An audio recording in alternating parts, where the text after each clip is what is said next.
Dernière sommation de l'Algérie envers la France, l'Élysée, Emmanuel Macron et les services français.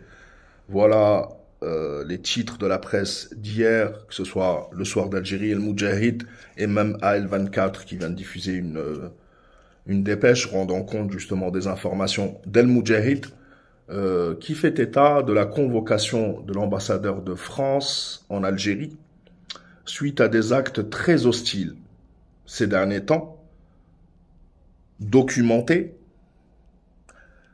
témoignages à l'appui, preuves à l'appui, que ce soit le reportage de la chaîne publique algérienne sur les agents de la DGSE travaillant à l'ambassade de France en Algérie qui ont tenté de recruter ce jeune Amine, un ancien qui était parti en Syrie, qui s'est rangé depuis et qui a été approché par l'association Artemis, où travaillent des membres du ministère de l'Intérieur, etc., et qui a été approché ensuite par la DGSE pour d'abord fournir des informations sur des groupes terreaux, sur les groupes de Harraga, et puis qui a été missionné pour fonder des groupes terreaux pour commettre des choses en Algérie. Alors, dedans, l'Algérie dit bien que c'est la dernière sommation pour ces gens-là, pour Emmanuel Macron et l'Élysée.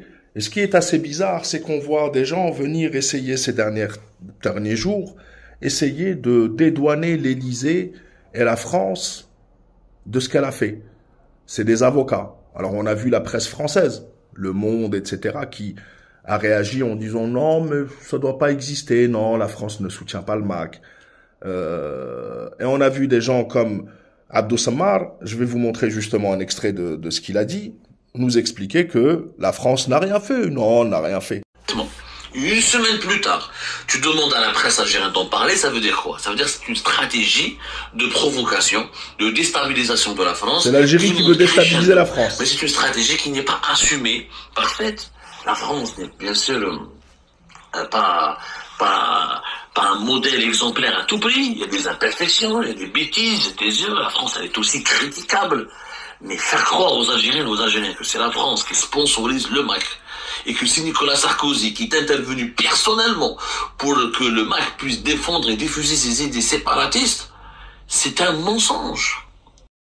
Donc, Galek, que non, la France ne soutient pas le MAC, la France ne forme pas de groupe terreau, etc.